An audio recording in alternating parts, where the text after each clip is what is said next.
Hello and welcome to the latest from Heart Standard. My name is Joel Sked. I am joined by my colleague James Kearney, and we are going to discuss and dissect Heart of Midlothian's 3-1 loss to Rangers in the Viaplay Cup semi-final on Sunday. We were going to record this straight after the match last night, but we thought let's just take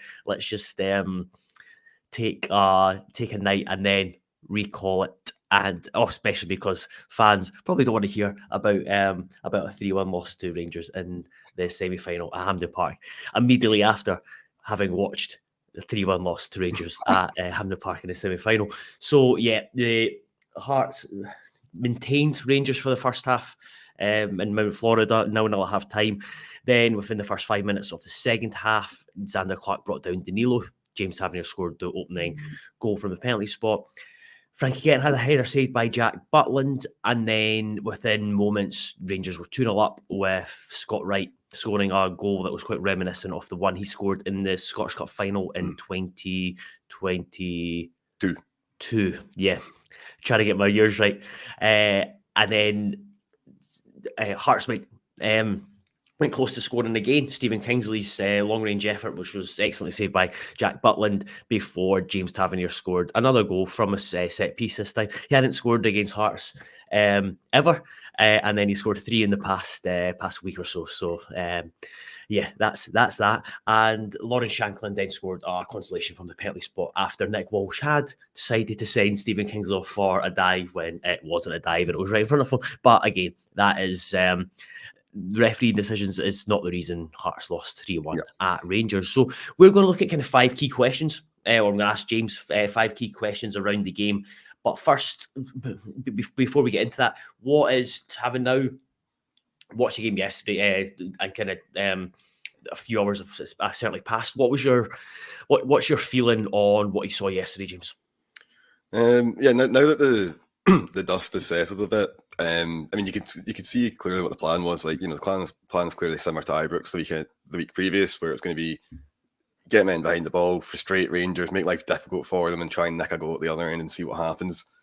I think though, when you kind of look back on it now, it does seem maybe a bit too cautious, I think. Right, okay then. So you're going down the route of some of the questions I'm going to ask. So we'll just sorry. Yeah, no, it's absolutely fine. This was always the danger of me asking initial feelings and then covering ground. So right, well let's get into let's go with a kind of the first two questions kind of link, but I'll go for, in terms of the game plan, where you kind of mentioned it there, were Hearts too respectful? Were they too cautious? I think so, yeah. I mean, when you look back at it, like, look at the amount of saves that Jack Butland actually had to make, and you think, okay, there was that one from Kingsley in the second half. There was a corner where I think it was Frankie Kent got on the end of it. Again, great save from Butland. Fine, that's going to happen. Apart from that, he didn't have loads to do, I didn't think. And like that's got to be the frustration of it, I think. Where particularly, I mean, I think Shanklin was getting on the ball a fair bit, but as we saw, I mean, much of it was with his back to goal and then maybe even moving, back towards his own goal. A lot of the time, he didn't really get the chance to get the ball in forward areas. I think he had a kind of half chance within the first few minutes or so when he had the ball on the left-hand side and then kind of danced his way through and got a shot off, but it's quite a tame shot that was never going to go in. So I think that you could see why Naismith opted for that kind of shape and that setup. But I think that the main difference was, I think at Ibrox in the first half, there was the odd occasion where Hearts were getting forward, but at Hampden, it didn't really happen at all, and I think that's where the frustration comes from. I think that Rangers in the first half, they had some decent chances, but not too many. But then I think with that setup, the whole problem was that if you fall behind, there's just no response to it. It was very difficult at that point to get back into the game. And looking at the bench and the kind of subs that can get made, it's difficult to try and you kind of add a bit more kind of attacking threat or a bit more attacking impetus to that side. I think that was one of the main issues. I think was the fact that partly down to selection, partly down to the setup, but it's basically as if the Hearts had essentially gambled on, we'll just keep a clean sheet and then as long as we've got a clean sheet, this game plan works. But as soon as you concede, it's you need to tear it all up and start again. So I think that was the big problem, and then obviously conceding 2 goals in such fast fashion. It was Don't worry, I'll be asking you about I'll be asking you about that soon. Yeah, I think good point about Shankland. He was getting on the ball in very deep areas. Unfortunately, we don't have League Cup.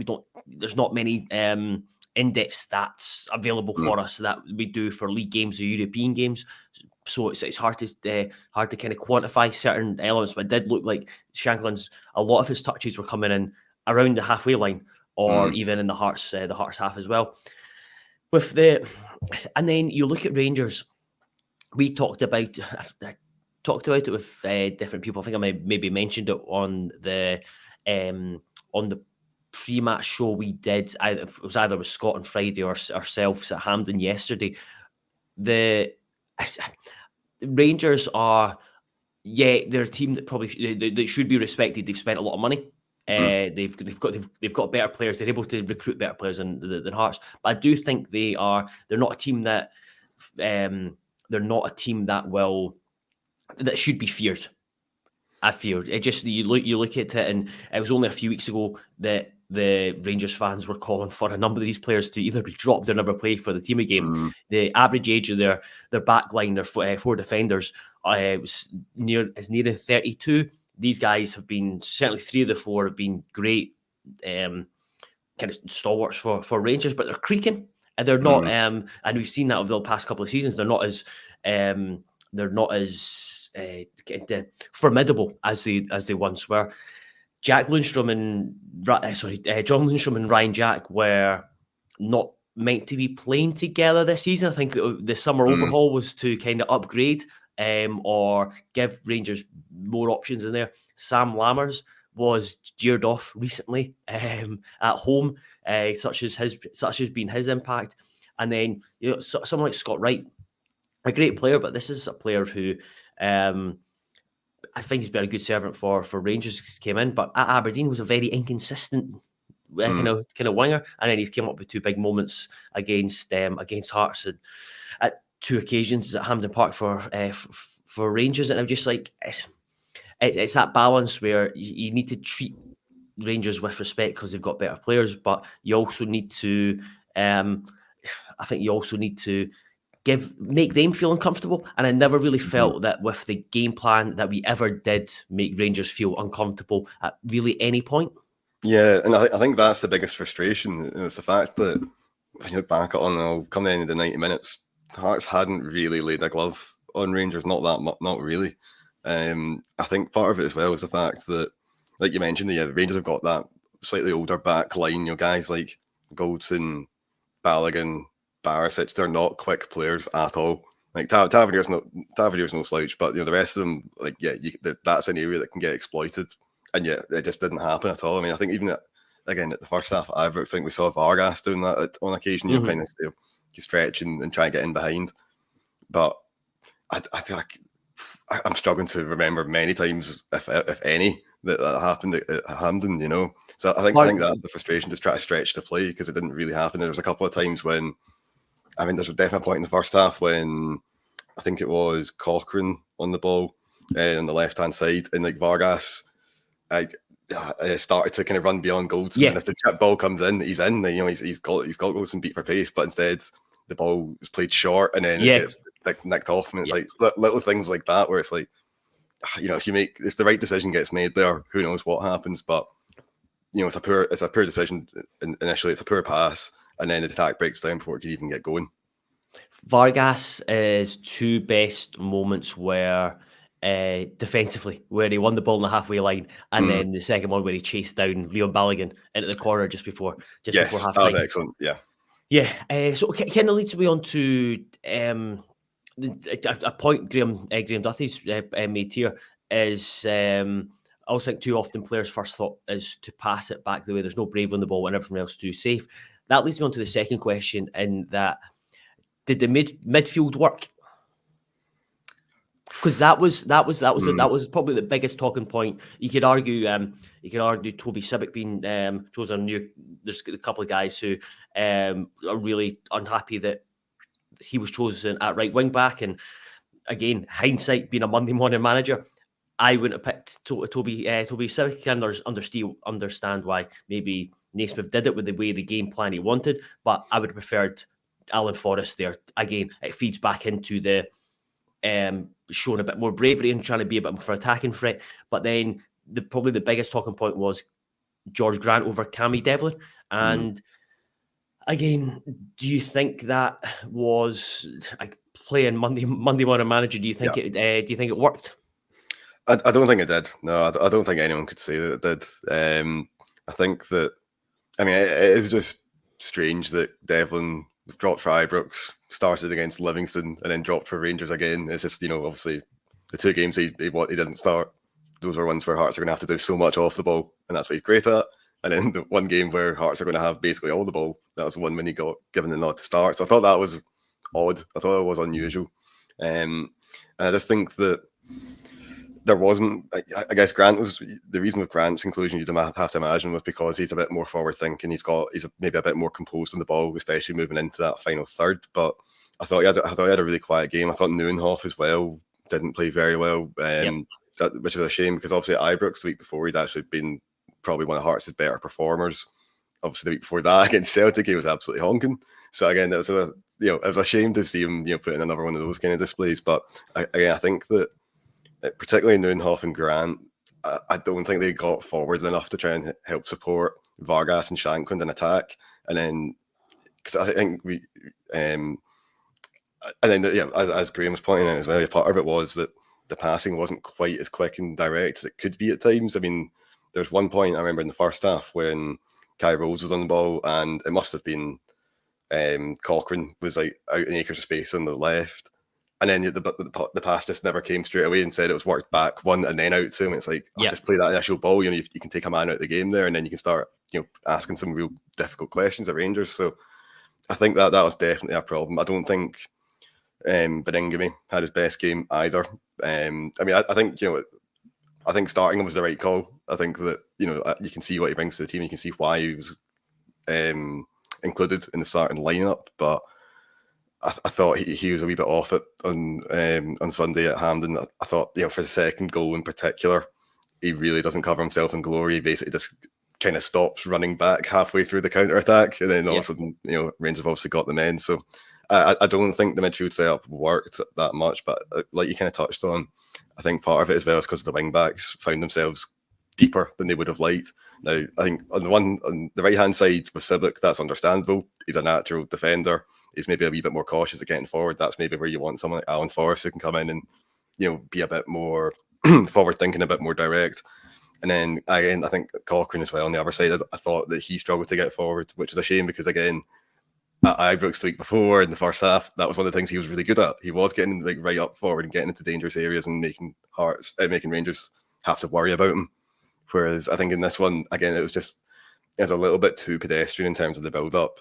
And then that basically had the knock-on effect of keeping Hearts penned in, which had the knock-on effect of the midfield and the wing-backs wouldn't push up, which meant that then Vargas and Shankland became isolated. So it was just there were a few things that kind of came together in a kind of perfect storm that just basically meant that the Hearts, they just didn't look as if they were going to offer much attacking threat whatsoever until maybe the last 15-20 minutes, when it becomes kitchen sink time and the game's already gone. Yeah, I think there's something I'm going to write today about and it's something Naismith mentioned afterwards, that the team were far too slow to switch play, and I did feel that there was players were not taking on enough responsibility. They were too passive, whether that's out possession or in possession, where there's certain angles opened up or certain passes opened up, but they would never play it. They would never take that risky ball. They would never get their head up and switch play. They would never. It was all just kind of head down. Let's keep the ball. And then a big frustration, not just about yesterday, but a big frustration over the last few games watching Hearts at times, is that we're so slow moving forward at times with the ball, because players are, you don't want to accuse them of being lazy in possession, but they're not being as ambitious or as as aggressive as they could be in possession, with that being passing in front of players. There's so many times where they pass this, where a pass, just a simple pass, is just made. It's kind of just taken leisurely, and then the person receiving the ball is having to check back, and then it just slows everyone down. Hearts fans want to see the team play with tempo. I think Stephen Nason wants to see the team play with tempo. You see that on the behind him in the dugout on the touchline, is that he's kind of really. He really wants the ball to be moved quickly. Again, that is a Naismith issue. If he is not getting his point across, it was the same with there was similarities with Nielsen. But players need to begin to realise they're playing for Hearts, and what's needed of them, especially in the midfield, is to play quickly, is to move the ball quickly, is to be brave. I don't think there was enough of that certainly in the first half, when there was opportunities to move the ball out wide and kind of get into the space, get into areas where the space was. No, definitely. I mean, there's just again, yes, come back to the question. It's what we were, it's probably as a case of just showing Rangers a bit too much respect. The fact that, yes, okay, they've got better players and all that, but they're by no means infallible, and players, they can get beaten. Celtic and Rangers have lost games, and have lost to poorer teams and Hearts in the Cups over the last few years at times, and you'd expect Hearts at some point to get a result.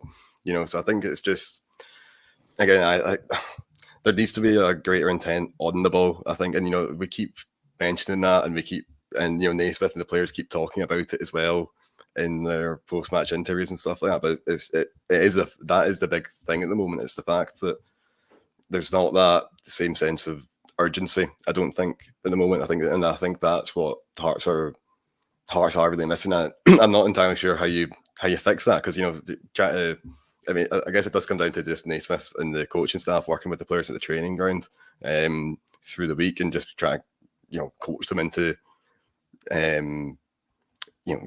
being a bit more assertive in possession, being a bit more braver on the ball. But a lot of that stuff is easier said than done. And I think that's what we're seeing, is that because we keep hearing about the fact that the players need to be braver on the ball, they need to be doing this, they need to be doing that, but it's still not really happening much, and that's got to be the real concern. It's like there doesn't really seem to be, again, this kind of problem has cropped up over and over again during this season, and I think we need to start seeing things moving in the right direction sooner rather than later. Otherwise, that pressure is just going to build on Naismith. And another issue that's kind of reared its head, getting on the third question, is, you alluded to it earlier on, is conceding goals in quick succession. So on Sunday, it was 2 goals in 5 minutes, 3 goals in 14 minutes. Seen at Ibrox last week, it was 2 goals in, 5 or 6? And then against Hibs, it was 2 goals in under 2 minutes. What is? I mean, I think if you knew the answer, then you might be on Stephen Ace's coaching staff. But what you're looking at it from the outside? What is the issue with conceding goals in such quick succession? I know it's a massive point of frustration, I think. I mean, I think because you look at the derby, Hearts are playing well up to that point. They were comfortably the better side, and it's particularly when the second goal goes in, when Lowry scores, you think, oh god, this could be 3 or 4, this could be a real doing, and then it's just, again, just like some really sloppy defending that's cost them. Again, Ibrox as well. You look at, I mean, to be fair, at Ibrox, I think I've got a little bit more sympathy there, because that's one of those games where obviously Rangers are knocking on the door and have been for a long time, and if when you're under that amount of pressure, and then you finally give up a goal, I can understand why that can be difficult to bounce back from a mentality perspective. But I think particularly games against Hibs, the game on Sunday there, that's absolutely enormous frustration, because there should be a recognition from the players and the management that as soon as you concede, the most important thing is, right, just next 5 minutes, 10 minutes even, let's just make sure we don't make this any worse, particularly when you're playing the likes of Celtic or Rangers, when if they go 2 goals up, it's a very, very long way back at that point. 1 goal, yeah, Joe, it's doable. 2 goals, that's incredibly rare. So you should really just be like, right, let's just for the next few minutes just try and just shut the game down, just stick the place out a wee bit. Fine, doesn't matter. Just make sure you're in the game, because if you concede that second goal, you've had it. And so I think the players probably need to take a bit more responsibility, because I think on Sunday there, I mean, you look at the second goal, the amount of how have Rangers managed to break like that on Hearts? Like how is that happening? How have they got those so many numbers forward? How have they got that huge numerical advantage? And again, that's got to be. I don't know if it's a case of maybe players are just when the team go behind, they're like quickly wanting to try and rectify it. We want to quickly make sure that show that they're not just going to shrink away. But I do think that it might be boring. It might not be the most fun thing in the world, but I think the idea has to be just play very defensively for 5 minutes, 10 minutes. Just make sure that that you just don't concede again, because again you just leave yourself like it becomes almost impossible at that point. Because I rewatched the second goal. So I rewatched it between the first goal and the second goal, and did what we did against Hibs, and that went back to Civic. I think it was Civic. He knocked it in. No, it might have been Kent. He knocked it into the kind of knocked it out for a throw-in down into Rangers half, and you get up and put pressure on. The response actually was quite well, because we nearly scored nearly scored. Frankie Kent got the header, and which Jack Butland saved. So there was a wee bit of pressure on there, and then it almost came out of nothing, because the ball was going to, like, it looked like it was Benny's, and then Rangers. You see, as soon as Benny gets the ball, the Neuenhoff, Grant, Civic, and Cochrane are all ahead of him, ready to go, right, we're going to attack now. And then Benny gets, he kind of just, I don't know if he waited for the ball or he was looking to turn, but then he was pressed on two sides. And then the reaction after that wasn't great, because then you have Rangers swarming forward. Frankie Kent tried to slide in, and then they just broke forward. And yeah, it's again, it's, he can, Naismith and fans have obviously given a lot of criticism, and he's there's very fair criticism going his way, but at the same time, the players, and we alluded to it for the mistakes, alluded to it for taking a wee bit of bravery for this situation, need to take so much more responsibility on the pitch. No, I think so. And John, you've made a good point. About the likes of Cochrane, Grant, Neuenhoff, all looking to break forward. I guess that's what I was trying to get at. I think that's quite naive. I do. I think that, again, in moments like that, you just need to make sure you don't concede that second goal. And yeah, I mean, Benny definitely didn't cover himself in glory. For that goal, I thought he was poor. But again, it's just that thing of, I just get like, it's got to be a massive point of frustration for I think Naismith as well, to be honest. I just think that there's. I just think a little bit more defensive solidity can go a really long way in those kind of situations, and it's just a goddamn shame that the players don't seem to recognise that. It's just it's a balancing act, because it's saying a bit more defensive facility, but at the same time we're like, we need to see more attacking ambitions from the team. No, of course. I mean, just specifically within just that 5-10 minutes. Yeah. If the way that Hearts had played the first half, do that for the 5-10 minute spell. And just be defensive. Don't worry about trying to score for a bit. Just get them in behind the ball and just make sure you don't concede again. Because again, if you go 2-0 down to Rangers at Hampden, done and dusted. It is done and dusted. Yeah. So, getting into the penultimate question, it's probably the trickiest of them all, James. What positives can be taken from yesterday? I thought Kai Rose was pretty decent, to be honest. I thought he had an all right game. Although having said that, his header back to Clark for the opening goal maybe could have been a little bit better. I mean, I still don't think it justifies Clark's. No, it was one of those. Again, that's something I watched back, and I don't think it wasn't a deliberate header.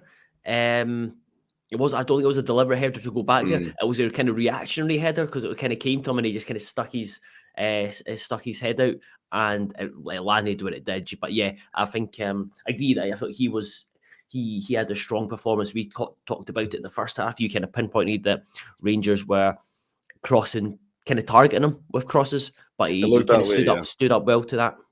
No, yeah, and like we know that that's an area of his game where there's probably a weakness. Is how he gets on in the air? He's not always as successful as you'd like. But again, he did. But then he stood up to that really well, particularly in the first half. I thought that he did. He managed that quite well. I thought Shankland as well. I mean, while he was never really in the right position because he kept having to come drop deep, I thought he was quite good at just taking the ball, going on a wee dribble, drawing men, just kind of relieving a bit of pressure, allowing other players to get a wee bit more, be a bit further forward or get into position. So I think that's a slight positive. My God, you are really I'm stretching. scraping I'm the barrel. scraping. Yeah, that you can hear me scraping the barrel. Yeah. I've got nothing to offer you. Honestly, I'm struggling beyond that. I've got nothing to offer. I just don't think. First half was okay. I think first half was fine. Well, set up well. Didn't really look like conceding, but at the same time, it wasn't an inspiring performance at all because he never really looked like scoring. And that's the thing. I know, obviously, Hearts did get a goal, but it was that way of just they didn't really look like getting one for basically the entire match, which is not great. On that, I think Naismith, the impact of the point was perhaps lost because of the defeat, but I think it was a shrewd point to make about the penalty, how Nick Walsh was eager to give Stephen Kingsley a booking and send him off, and then you've seen it in the last 2 weeks is that the first instinct from both Rangers and Celtic is to give penalty, but again, who wants to talk about refereeing and decisions after games like that? So moving on to the kind of fifth and final question, and that is get my nose up. So I think that was the sixth time in 5.5 seasons where Hearts have been beaten in the semi-final or final by either Celtic or Rangers. I want to ask you this because you come at this from a different standpoint than I do. So you're a Partick Thistle fan, and you can provide a bit more kind of level-headedness to the situation, or just or like an outsider's viewpoint from just seeing the nature of Scottish football. Should Hearts fans be expecting better than losing 6 times to Celtic and Rangers in 5.5 seasons and the penultimate or final stage of cup competitions, or is that just Scottish football?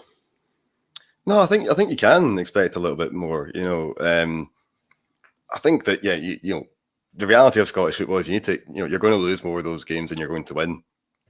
But I don't think 1 win out of 6, for instance, is unreasonable. I think 1 or 2 results out of those 6 games, that seems probably about right. Yeah, you're right. I mean, Celtic and Rangers, they've got bigger squads, better players, and every time they play, they're going to be the favourites. That's just that is the reality of Scottish football, and it's hard to see that ever changing.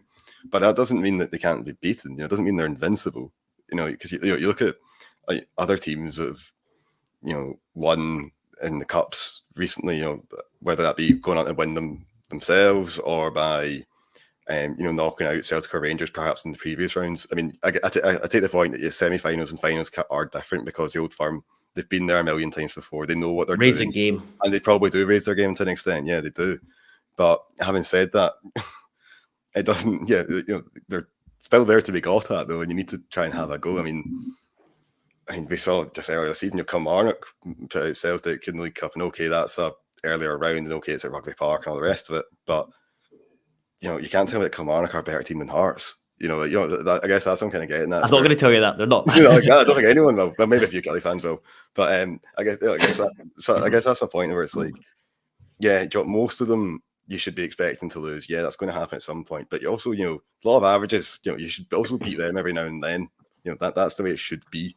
Like again, the other teams are managing to do it, so why can't Hearts? And I guess that'd be the question for me. I mean, I guess you could look at. In fact, I think you touched. In fact, I'll let you speak about this because you touched on this in your article. But Derek McInnes' Aberdeen, for instance, is maybe a decent comparison. But I'll let you speak about that. Yeah, so that's a big thing. Is like it's imperative. Ken talked about that. Getting to getting to the semi-final, final of tournaments is something that should be expected by the club, by the fans, because the fans of the club see Hearts as, and rightly so, as Scotland's third biggest team, the third force, and that means getting to these final stages, which I've been doing on a consistent basis. But there is, and then there's, I don't have to be a viewpoint that just keep knocking on the door, it'll finally open. I think Derek McInnes might disagree with that, because after their League Cup win for Aberdeen, he got to the semi-final or final 8 times and lost every one, and four of which were against Celtic. But at the same time, Hearts keep needing to put themselves into these situations where eventually, surely, it will happen. And it's a big bugbear of mine, is our record against the Old Firm is just nowhere near good enough. It's whether it's understandable. I think everyone accepts, every Hearts fan will accept Rangers and Celtic are going to have a better record against Hearts, and Hearts are going to get against them. That's what happens when they have a lot more money. But at the same time, the record of, what is it now? I trying to remember what it was, like 3 wins or something in the last 62 against Celtic and Rangers, or 63, whatever it is now, is embarrassing as a record itself. I think it's 3 wins. I may have discounted 1 or 2, but still, even if it was 6 wins and 60, 1 win every 10 games against the Old Firm. I think Hearts can do a lot better than that. I think they could and should be doing a lot better than that, I'll be honest. Yeah. Like, I don't think that's. That's disproportionate. Like we say, Celtic and Rangers will win most games, they'll win the majority of them, but that doesn't mean that they should win all of them. Hearts should be winning some. And again, it's just that thing about, there should be a reversion to the mean somewhere. There should be, Hearts getting some results here, and I think that's got to be a massive frustration. I mean, I know it's a Hearts podcast, I won't bang on about it. I get it too, as a Partick Thistle fan. I've never seen Thistle beat Celtic or Rangers, And again, it's that thing of being like, right, we've played them about 50, 60 times. I'm like, just once, surely. Everyone else gets a go, So it's that thing of like, there should be that. Yes, while Celtic and Rangers are obviously going to win most of them, it's not unreasonable to expect Hearts to get a result, to win. Sorry, maybe every 4th, 5th, 6th game. Maybe, I don't think that's particularly unreasonable for a club of Hearts' stature. But then I guess the problem is that, yes, Hearts, we can say Hearts are the third force, but we all know the gap between third and then the top 2 is absolutely humongous. I guess that's the thing. It's like, but then again, that's obviously almost impossible to breach that over the long term. But on 90 minutes for one game, you'd think, you should be able to cause them enough problems. Hearts have got enough good players that they should be able to hurt Celtic and Rangers. They've got enough good players that they should be able to make life difficult for them. And it's definitely a bit puzzling that they repeatedly don't. And I suppose we'll leave it on that sour note after another disappointing day for Hearts at Hampden against Rangers. Still having never beaten Rangers at Hampden Park in the club's history in a proper tournament. So fun times. But we will be sure to check out heartstandard.co.uk. We will have plenty on the site this week. Just got a piece on kind of just that kind of diminishing belief amongst Hearts fans around making that next step against Rangers or Celtic to win silverware. That's gone up on just now. There'll be a smaller analysis piece on that, on something we talked about, addressed in this conversation about the lack of switch of play. James is also looking at a piece where looking ahead, to the next 8 games and how big they are for both kind of the club and Stephen Naismith. There's a really big run coming up for Hearts, starting against Motherwell at Fir Park on on Saturday, a Motherwell team that are really needing a result, and I don't need to tell Hearts fans how often that can go against Hearts, and they make themselves to be presentable opposition.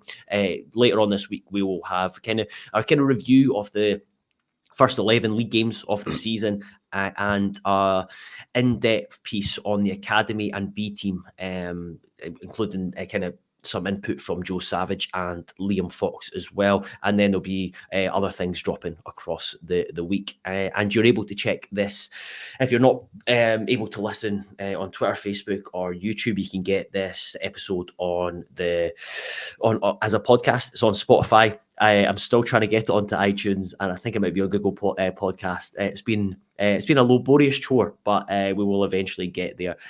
Until we return on Wednesday, I think. Have a good week, and thank you very much for listening.